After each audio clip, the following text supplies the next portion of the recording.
Mr. Ding of NetEase, are you treating our employees like pigs in the NetEase pig farm? You laid us off before the new year, in such a hurry to push us into the market?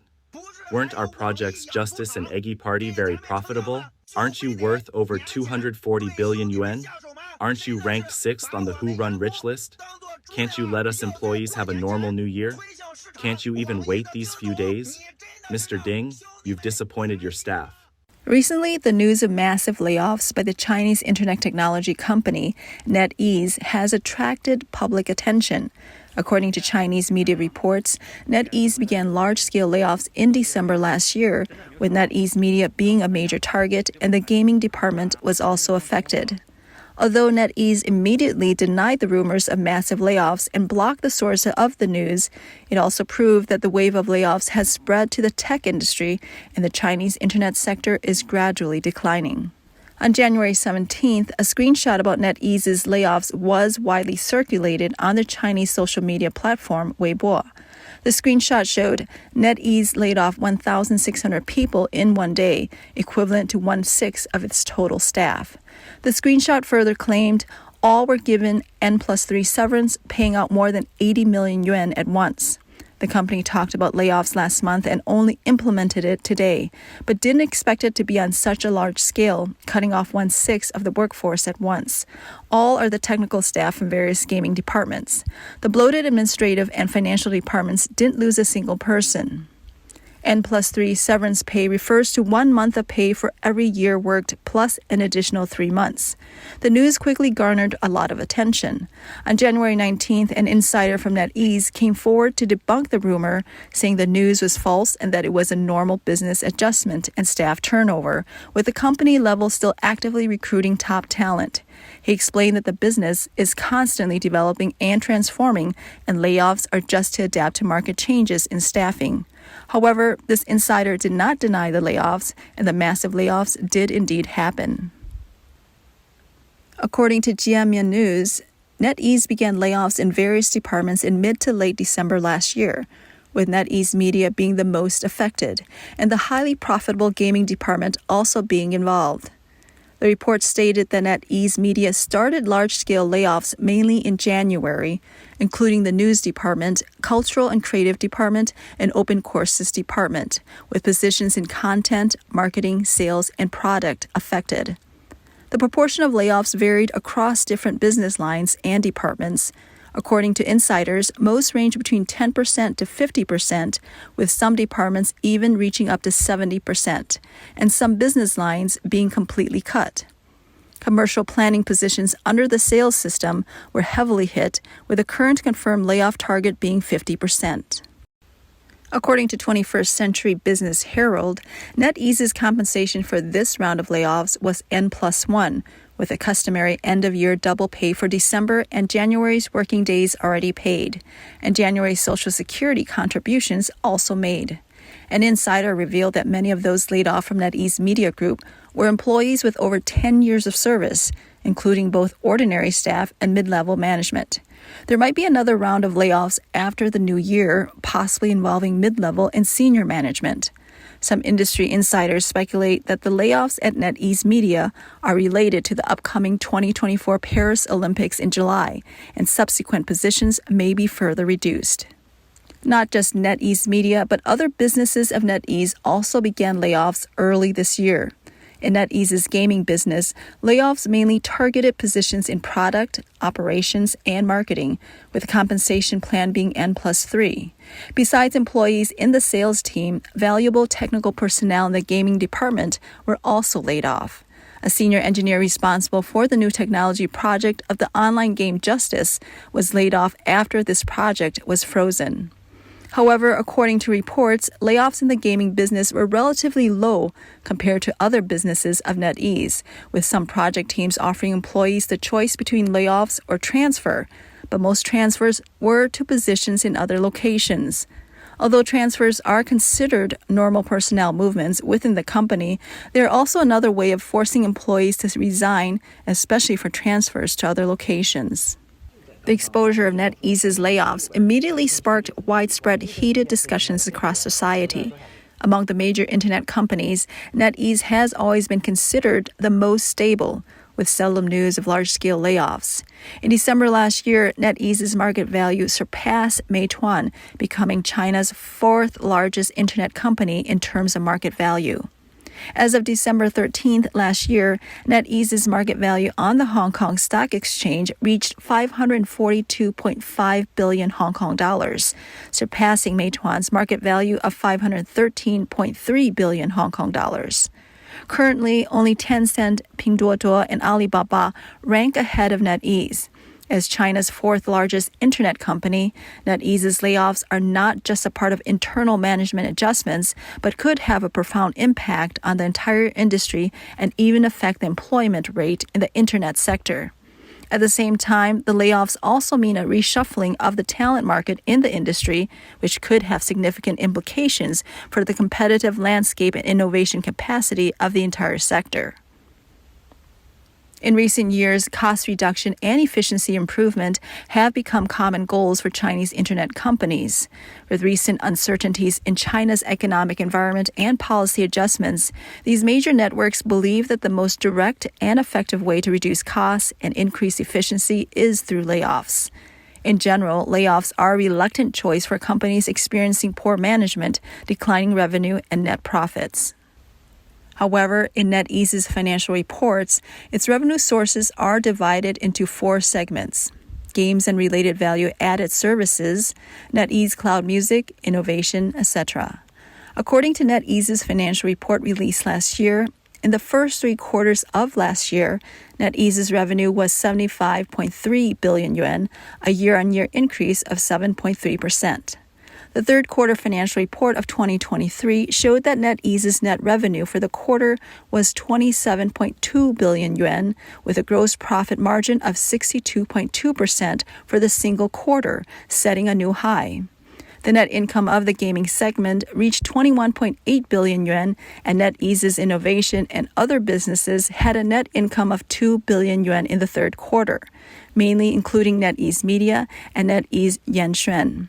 Compared with other domestic internet companies, NetEase performed well and was not in a position where large-scale layoffs were necessary to reduce costs.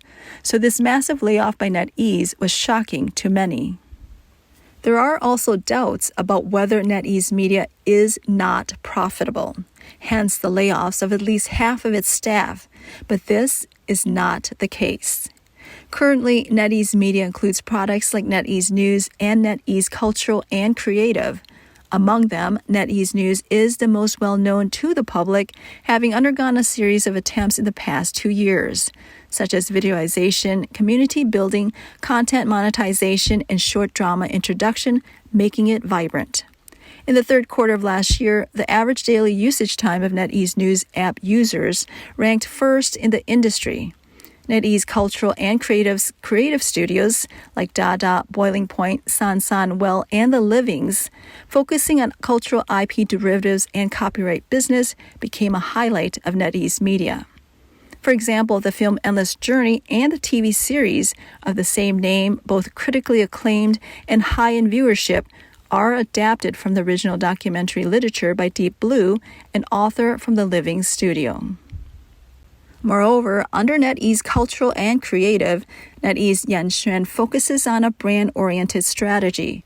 During the 2023 Double 11 period, its multi-channel sales exceeded 100 million yuan, even experiencing sold out of the Yanxuan Chinese Goose Down jacket and the New Yan series, with a membership growth of 187%. NetEase Open Courses and NetEase Media Technology Research Institute also belong to NetEase Media. In the third quarter of 2023, NetEase Media also launched the NetEase Cultural Tourism brand in marketing, positioned as content and culture tourism. With Tencent having turned away from this industry, Sohu is busy transforming, and Sina relying on survival with Weibo, NetEase, pushing NetEase Media and NetEase News to the forefront of the industry, is holding the last heat of web portals.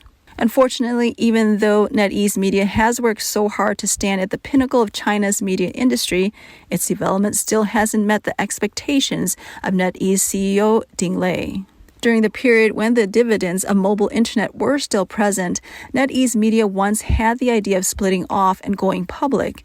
In October 2016, NetEase confidentially submitted a draft IPO application for NetEase Media to the U.S. Securities and Exchange Commission, or SEC, stating that the number of shares to be offered and the amount of fundraising were yet to be determined, with the initial public offering expected to begin after the review process was completed, subject to market and other conditions. To date, this remains just an announcement on the SEC website and has not been implemented as a project to go public, with NetEase Media's nimbus fading.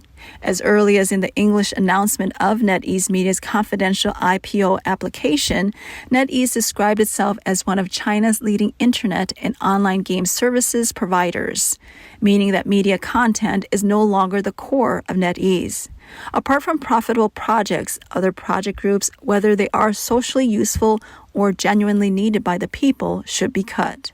In contrast to other areas, NetEase's gaming business, often seen as its cash cow, has always been a major focus of its CEO, Ding Lei. In the third quarter of 2023, NetEase reported a revenue of 27.3 billion yuan, with the gaming sector and related value-added services contributing 21.8 billion yuan, accounting for 79.9% of the total revenue. Following the earnings report, Ding Lei commented, "Our strong and increasingly diverse portfolio of games has brought excellent performance in the third quarter." As Ding Lei mentioned, NetEase has launched several successful new games in recent years, driving growth in gaming and related services and overall revenue. Notably, Eggy Party, released a year and a half ago, has already surpassed 500 million registered users, becoming NetEase's most active and fastest-growing game product. From 2020 to 2022, NetEase's receivables from its gaming business were consistently over 70%, indicating a heavy reliance on this sector known for its instability. China's strict regulation of online gaming, including real name verification, underage protection laws, and content restrictions, can significantly impact the gaming industry's development. For instance, on December 22, 2023, China's National Press and Publication Administration released a draft for public consultation of the measures for the management of online games, which included specific regulations for online gaming publication and operation and the protection of minors. Article 18 mentioned limiting excessive gaming and high expenditures, encompassing daily logins, continuous top-ups, and expensive virtual item transactions. This announcement caused a sharp fall in the stock prices of major gaming companies like Tencent and NetEase, with NetEase experiencing a 24.6% drop by the day's end. This shows that NetEase's future operations and development are closely tied to China's gaming policies, and any significant personnel adjustments will likely depend on the revenue from NetEase's gaming business. Tencent, which also focuses on gaming, couldn't escape the wave of layoffs and had recently announced plans to reduce staff. On January 24th, Riot Games, a Tencent subsidiary and developer of popular games like League of Legends and Valorant, announced a global layoff of 11%, totaling 530 employees. The company stated that teams beyond core development were most affected. Tencent invested in Riot in 2011 and took full control 4 years later. Following rapid growth during the pandemic, Tencent, owner of WeChat, has seen its revenue grow only in single digits or even decline over the past 7 quarters. In September 2023, Tencent-backed Epic Games announced a 16% workforce reduction. Riot Games declared the layoffs in a blog post and employee letter on the 22nd, asserting that the decision was not to please shareholders or achieve quarterly earnings, but a necessary move. The company's staff had doubled in the past few years, and its focus had become unclear due to too many ongoing projects and major investments not yielding expected returns. The unsustainable increase in costs and lack of room for experimentation or failure left the core business at risk, necessitating layoffs. Following the introduction of draft gaming regulations in December, there was a significant impact on internet companies, marked by extensive layoffs and a sharp decline in stock values for gaming and live streaming platforms. This turmoil led to an overnight evaporation of $80 billion in market value. In response, the Chinese government took corrective actions on January 23rd. They temporarily suspended the draft or issued licenses for over 100 new games and dismissed officials involved. There are questions about whether the government is loosening policies to revive the economy and stimulate Chinese consumer spending. The draft was initially published on the website of the National Press and Publication Administration, but has since been deleted. Now, accessing the original page shows an error message. The administration responsible for issuing licenses to game publishers hasn't issued any withdrawal notice. A New York Times reporter inquired with a staff member who was not aware of the specific changes. On the day the draft was suspended, the stock prices of China's two largest gaming companies, Tencent and NetEase, surged by 3.7% and 6% respectively. Does this indicate a relaxation of government oversight over gaming and live streaming platforms? According to Reuters, it's rare for such drafts to be directly removed, as the government typically retains drafts even after the consultation period. Insiders believe that although the central government withdrew the controversial draft to appease the market, the overall direction of strengthening internet control and further regulating gaming and live streaming platforms has not changed. Future government actions might include window guidance, meaning no official documents, but officials directly urging companies to implement changes in line with national policies. Therefore, restrictions on in-game purchases are not entirely lifted. Will the gaming industry become a pillar of China's economy, and will the state strongly support the gaming industry? China has always been polarized in this regard. On one hand, the Chinese Communist Party has repeatedly expressed concerns about online gaming addiction, with state media once comparing a popular game to poison that could corrupt the youth and distract soldiers. This led to the implementation of real-name systems for online games in 2010 and a 2019 notice to prevent minors' addiction to online games, limiting their gaming time and in-game spending. Many parents support stricter measures. However, minors have countered these policies, for instance, by using their parents' IDs to register for games and misusing their bank cards to tip their favorite streamers, leading to severe consequences exceeding the negative impacts of gaming. On the other hand, Chinese tech companies like NetEase and Tencent are increasingly shifting their focus to the gaming industry. According to Goldman Sachs, China leads the world in the number of gamers and their spending. China has also embraced competitive gaming, building esports venues and introducing relevant university programs. Last year's Hangzhou Asian Games even included esports as an official event for the first time. Does this mean that the gaming industry is a significant direction for China's future economic development? In such a polarized situation, these companies might prioritize their interests, hiring people on a contractual basis for projects and laying them off if issues arise. In the future China, layoffs and being laid off might become the norm.